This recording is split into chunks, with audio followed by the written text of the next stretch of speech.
Om Swastiastu, pemirsa Bali TV, jumpa lagi dengan saya Heni Shanti di acara Bali Now, dan di sebelah saya saat ini sudah bersama anak Agung, Gede Agung, Rahma Putra. Beliau merupakan seorang seniman dengan segudang prestasi.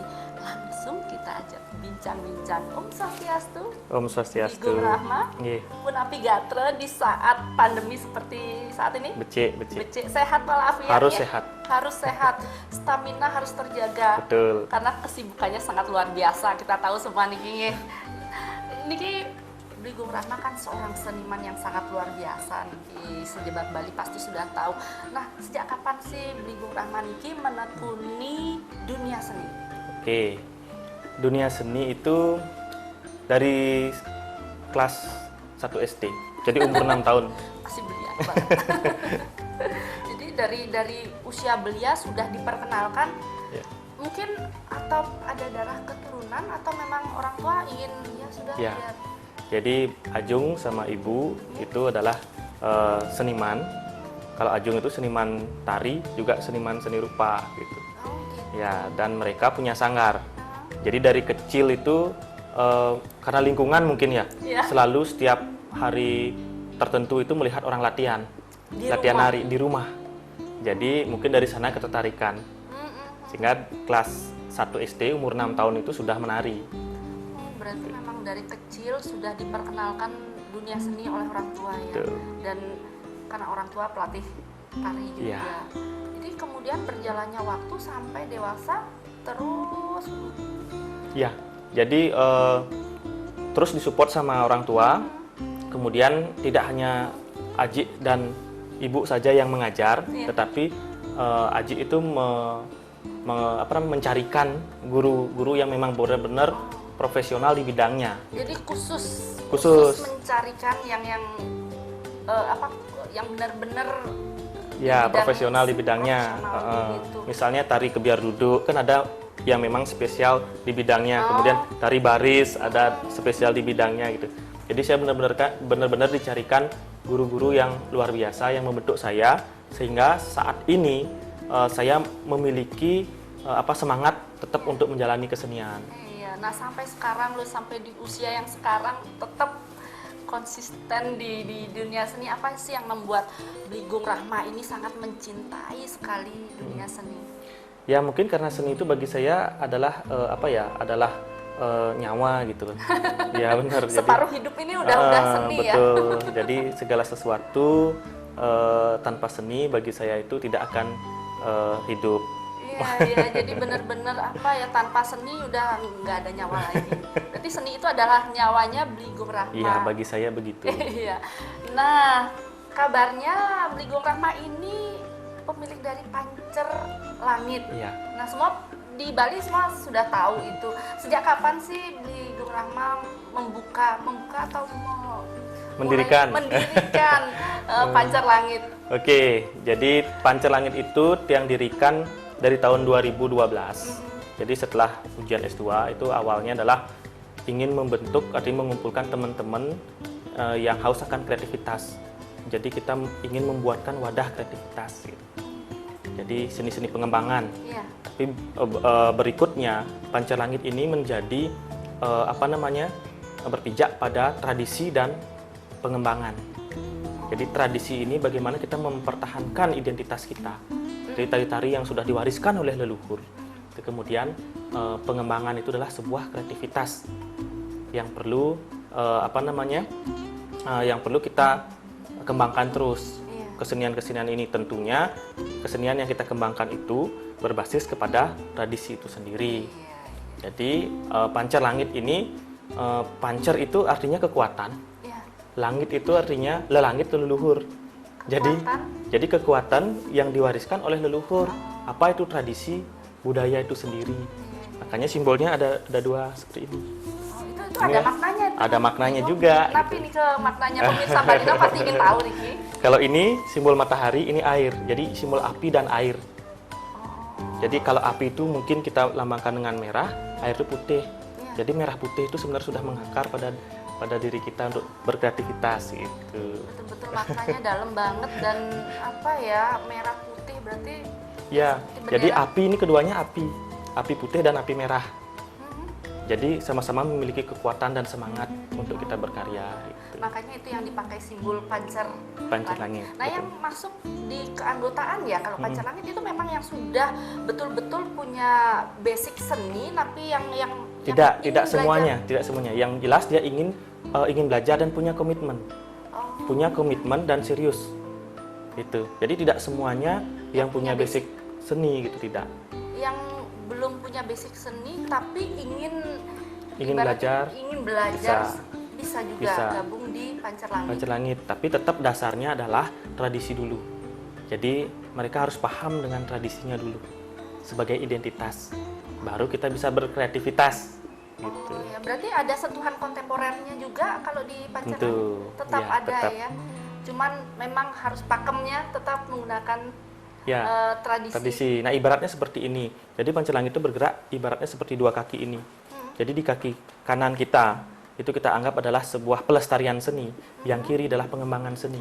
Oh iya. Jadi keduanya kita harus seimbang untuk menjalankan. Selaras. Tidak bisa kita berbicara masalah tradisi saja tanpa ada sebuah pengembangan di sini. Begitupun juga kalau kita melakukan sebuah pengembangan tanpa Tanpa didasari oleh sentuhan. tradisi itu tidak akan mungkin. Jadi kita tidak punya identitas di sana. Ya, semacam kolaborasi begitu. Betul, ini harus seimbang biar tidak pincang. Ya, berarti Gitu. memang seni budaya tapi ada pengembangannya juga. Betul. Tanpa meninggalkan unsur seni budaya Bali Betul, ada etika yang kita pertahankan di yang sana. tidak boleh hilang dari. Betul.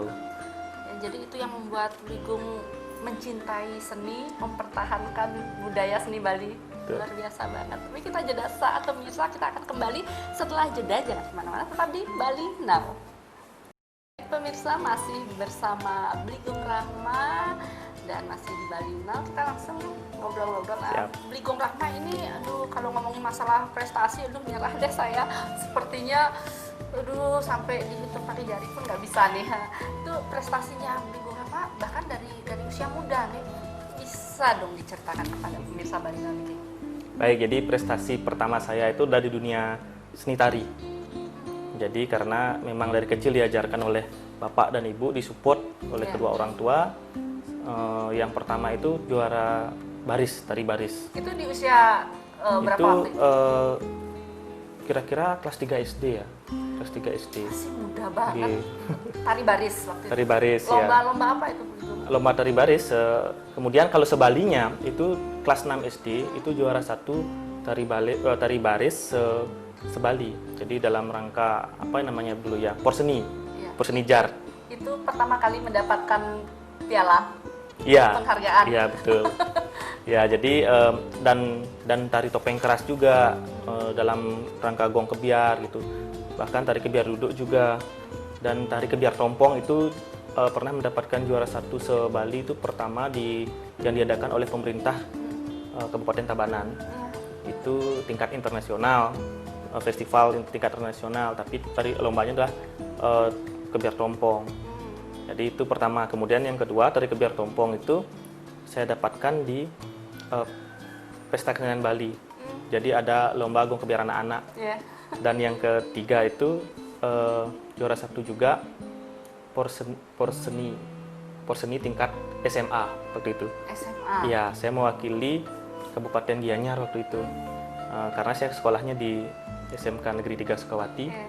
Itu saya mewakili Gianyar waktu itu dan berhasil mendapatkan juara 1.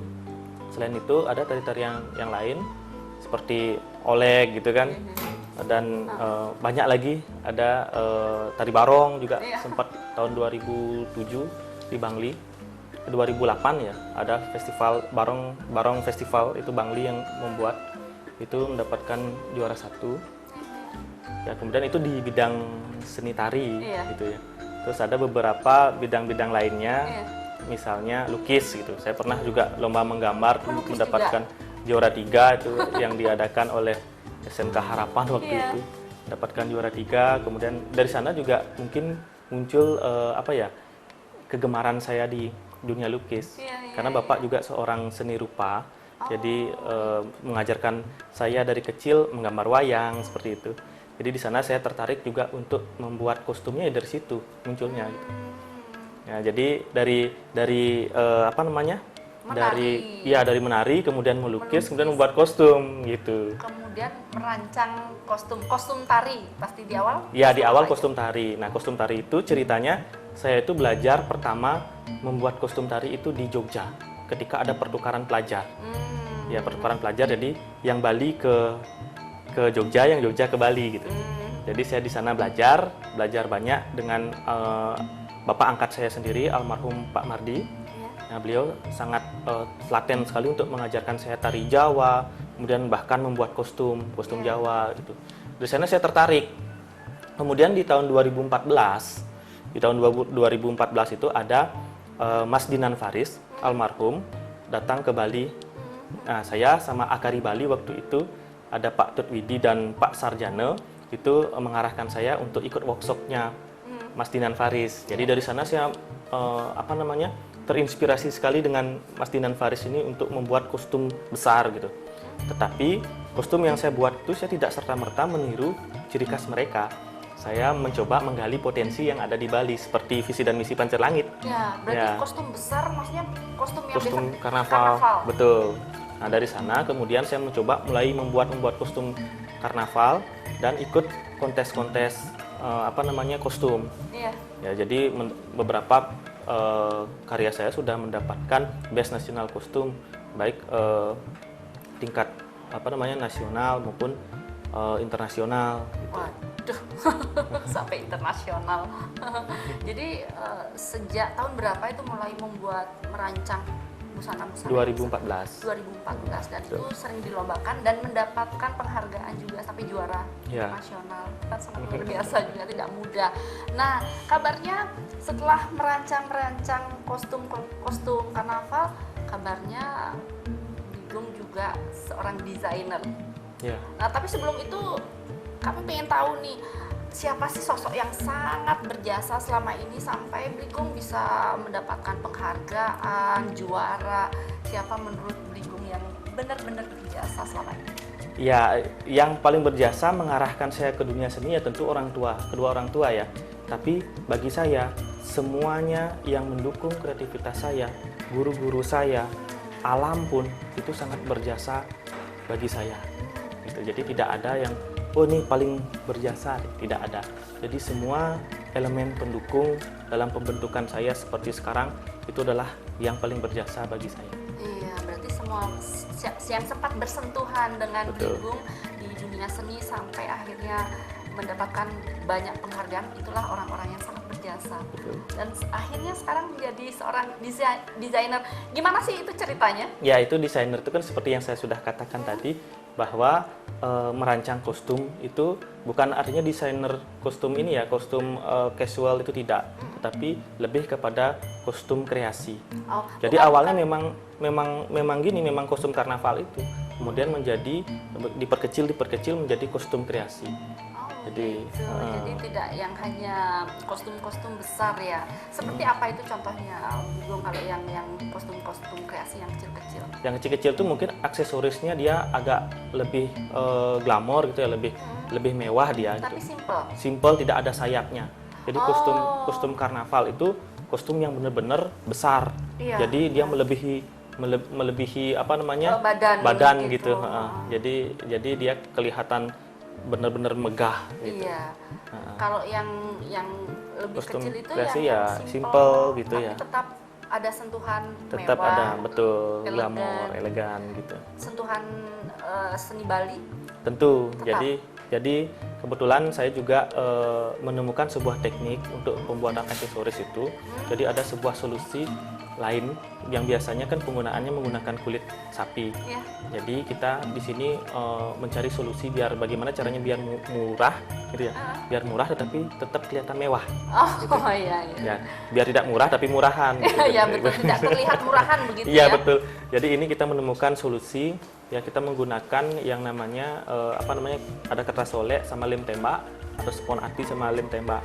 Ini kita kembangkan berbagai macam motif, dan Astungkare ini saya mendapatkan penghargaan Anugerah Inovasi Masyarakat dari dari Kementerian dari Pak Jokowi gitu. Jadi dapat juara 3 lah waktu itu. Kita bersaing dengan dengan pembuat apa ya, pembuat mie instan kayak gitu. Jadi Oh, penempur iya, iya. tempe kayak gitu, Iya, betul. bukan mie instan tapi tempe instan gitu. Iya. Itu juara satunya. Kemudian dari sektor budayanya saya kebetulan juara duanya, yang juara tiganya. Juara duanya sepertinya gas ya kalau nggak salah deh pengembangannya. Jadi ada inovasi masyarakat. Jadi kebetulan saya mendapatkan juara 3 waktu itu. Gitu. Jadi benar-benar mulai berusaha sendiri untuk bagaimana sih ngakalin agar apa dari bahan-bahan juga Iya, kan. betul. Bligo itu belajar khusus atau gimana, tapi kita jeda saatnya Iya, nanti betul. diceritakan apakah memang belajar khusus untuk mempelajari ataukah otodidak atau biasa kan sekarang belajar dari YouTube atau apa. Kita jeda saat, jangan kemana-mana, Oke. tetap di Bali Now.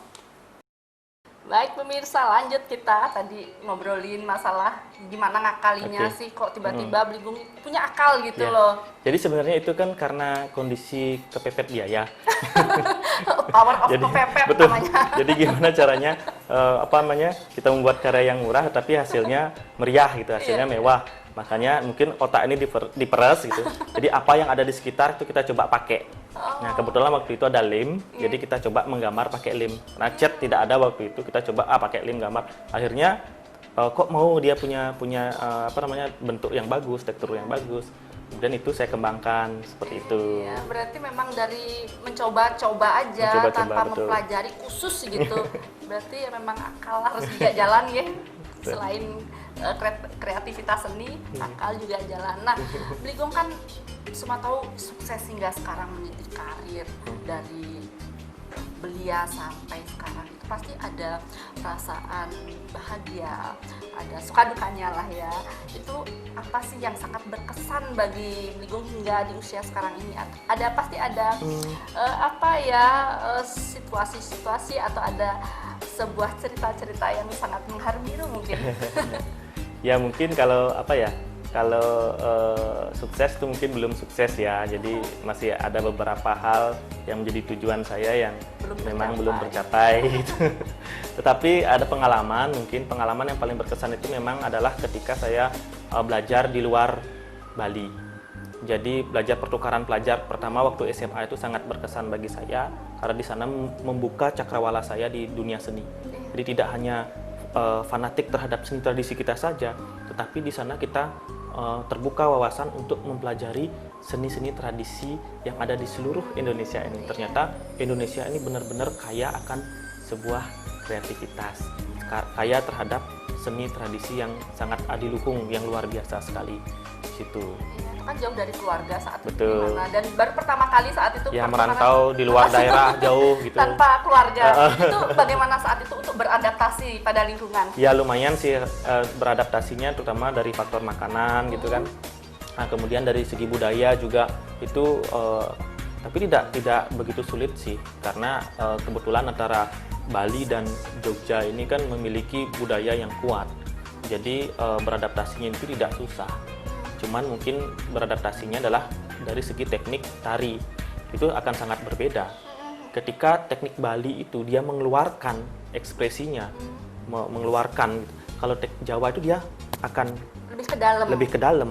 Jadi dia lebih apa ya? Lebih halus lah, lebih tenang gitu ya. Itu memang ada beberapa karakternya sih sebenarnya, ada halus, ada gagah, ada putri gitu. Kalau di Bali dia lebih cenderung mengeluarkan power.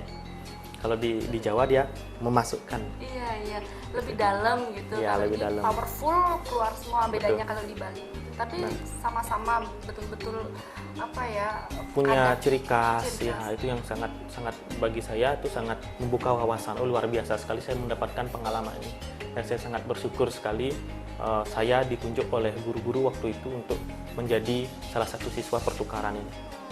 Dan ini satu lagi, apa sih langkah-langkah Bligong nih dalam menciptakan, apa yang Bligong lakukan dalam menciptakan sebuah karya seni ini? Oke. Menciptakan sebuah karya seni itu memang gampang-gampang susah sebenarnya. Ya perlu terbiasa ya, apapun yang kita lakukan kalau sudah terbiasa pasti akan bisa mewujudkannya. Jadi yang pertama kita harus punya komitmen dan totalitas. Itu dulu dasar yang kita pendam dalam diri kita. Kemudian kalau untuk menciptakan sebuah seni itu saya punya tahap yang namanya langon. Jadi langon itu ada 3, ada ungon, ingon, dan angon. Ya, ada ungon itu dia adalah bagaimana kita istilahnya menyadari apa yang ada di sekitar kita. Dari ungon itu kita bisa mencari ide. Jadi apa yang mau kita perbuat itu dari ungon.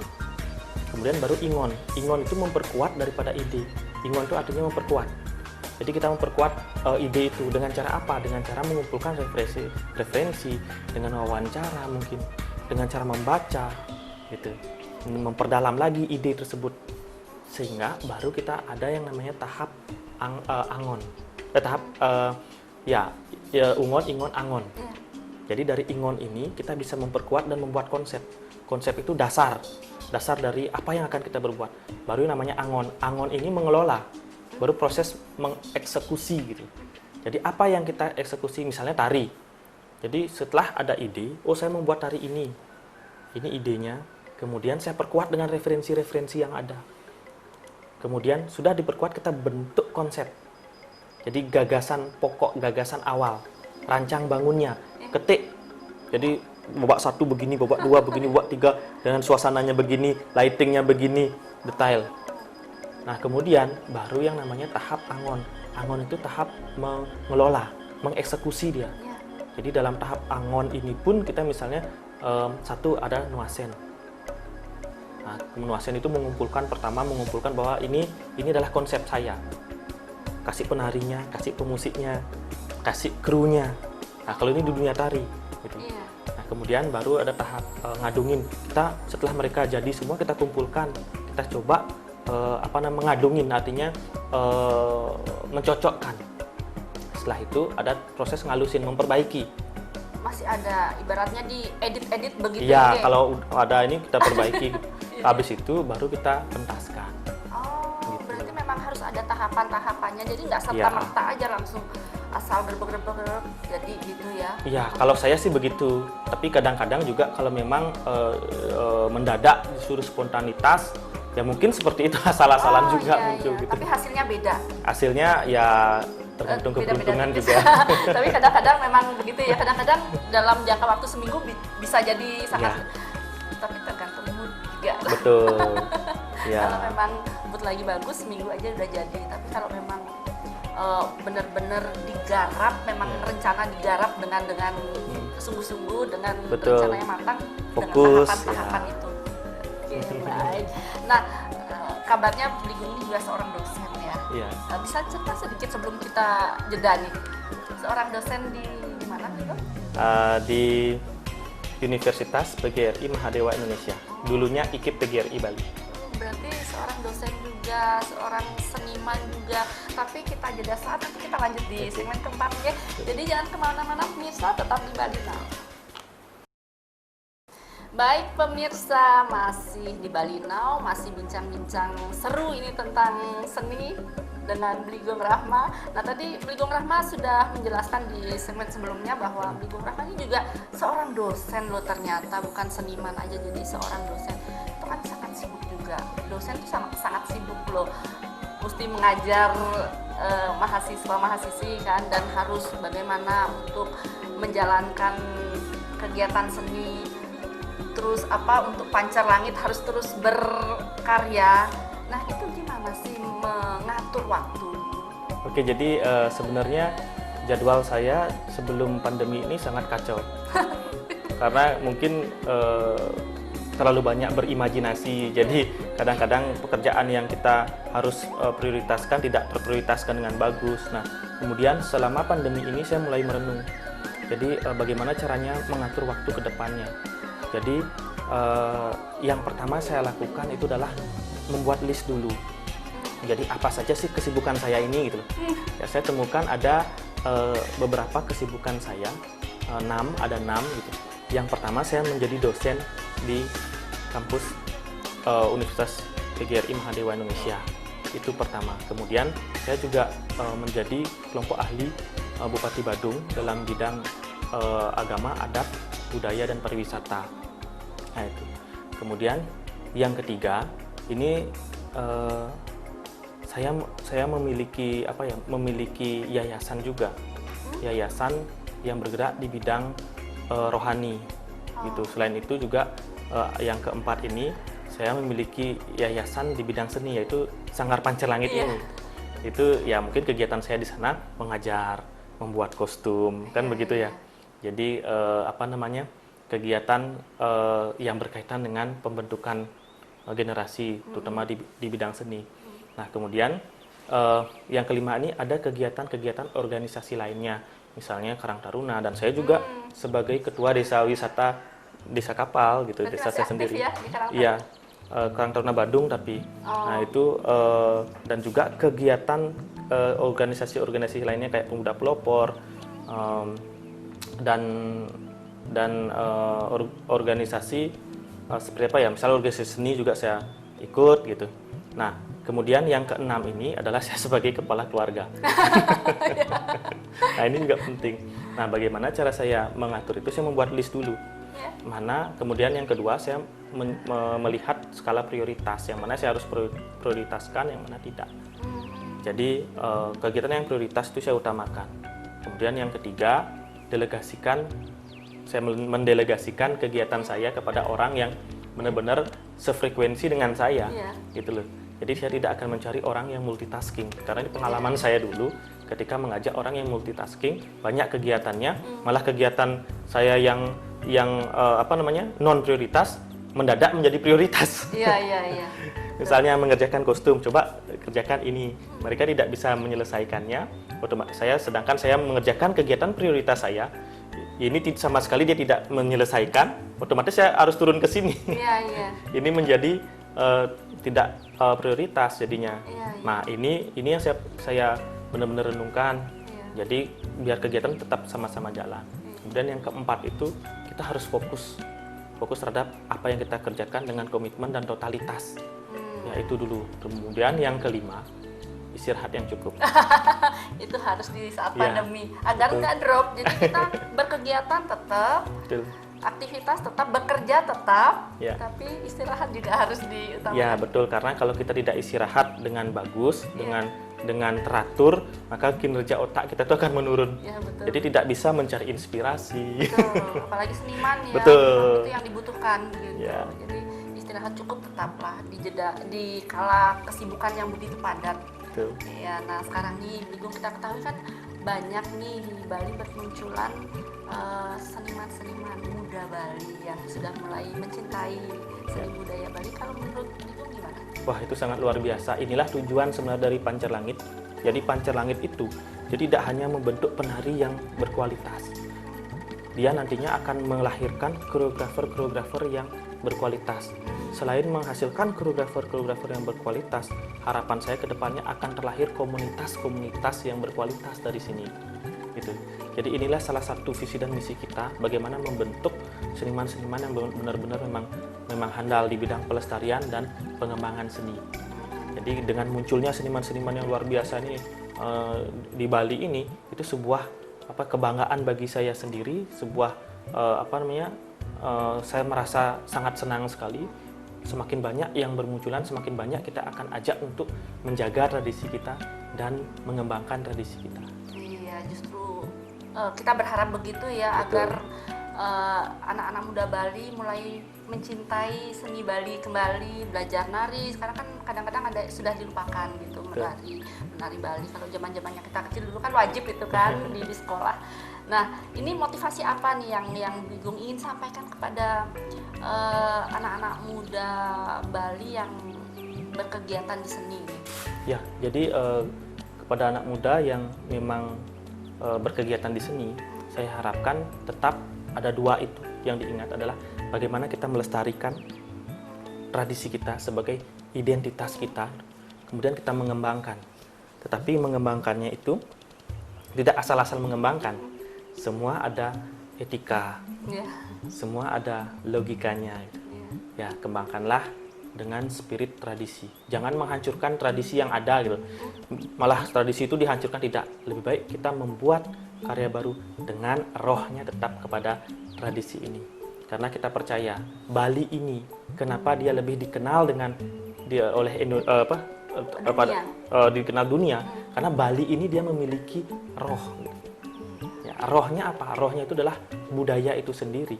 Di mana ada daerah yang budayanya kuat, pasti memiliki taksu. Nah, memiliki aura sehingga orang-orang akan datang ke sini. Gitu. Nah, tapi dengan banyaknya orang datang, kita juga harus ingat untuk menjaga tetap tradisi kita. Tetap filter ya. Betul. Nah, ini apa nih untuk pamungkasnya? Apa nih harapan Bligong untuk kedepannya untuk Bligong Rahma sendiri? Untuk saya sendiri, harapan saya kedepannya. untuk saya sendiri, Iya. ya mudah-mudahan kedepannya saya menjadi pribadi yang bagus, yang bisa memberikan manfaat untuk semua makhluk gitu ya. Karena saya di umur yang sekarang ini masih dalam tahap yang masih belajar. Terus gitu. belajar. Ya, tidak ada yang sempurna di dunia ini. Jadi mungkin kedepannya saya akan belajar untuk menyempurnakan apa yang tidak sempurna sebelumnya. Iya, agak terus up to date ya. Jadi apapun terus dipelajari, Betul. karena kan era itu berubah-ubah. Betul, karena begini, pengetahuan itu bagi saya itu seperti lautan samudra yang luas. Iya. Jadi semakin kita ingin mengurasnya, tidak akan bisa. Semakin banyak dia. Gitu. Betul. Jadi harus terus menggali potensi, Betul. terus belajar. Waduh, luar biasa. Baik, Bligong matur sukses niki sudah bincang-bincang di Bali Now Iya. dan menyisihkan waktunya yang begitu sibuknya, tapi jangan lupa nanti istirahat. Yap. Baik pemirsa, itu tadi bincang-bincang saya dengan Bligong Rahma yang sangat luar biasa mencintai seni budaya Bali. Semoga bincang-bincang kami tadi bisa memberi pesan-pesan moral, pesan-pesan budaya kepada anak-anak muda Bali ya, terutama ya yang memang mencintai seni budaya Bali. Baik pemirsa, jangan lupa saksikan terus Bali Now setiap hari Sabtu pukul 8 malam hanya di Bali TV. Saya Henisyanti, jumpa minggu depan. Salam Bali Now. Om Santi, Santi, Santi Om.